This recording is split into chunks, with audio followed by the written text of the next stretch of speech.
I have a new TV show on Newsmax TV on Saturdays at 7:30. Tune in, you'll enjoy it. Yesterday, there were three amazing Trump victories that are really worth noting. The first is that the Republicans in the House unanimously voted to begin an impeachment of Biden. Getting the Republicans in the House to do anything unanimously is almost impossible. It's like herding 221 stray cats. But Johnson managed to do it. And it really was because of Trump's power.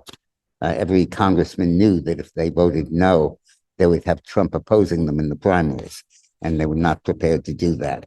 And they voted yes because of Trump's power.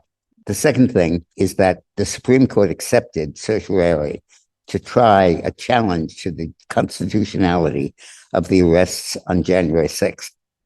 If those arrests are exposed as unconstitutional, and all of those hundreds of people get let out of prison or have their records cleaned, and January 6th has been such a fundamental part of the Democratic campaign, its message is going to resonate tremendously.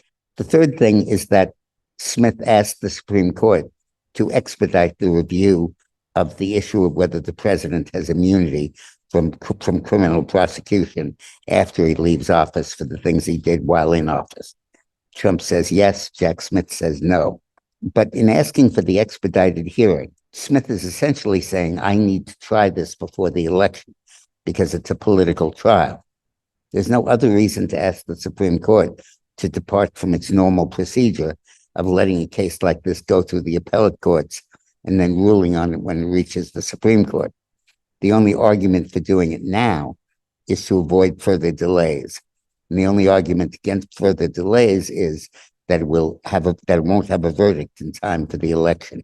So it's a transparently naked grab by Smith to try this before the election that exposes the political nature of the whole thing.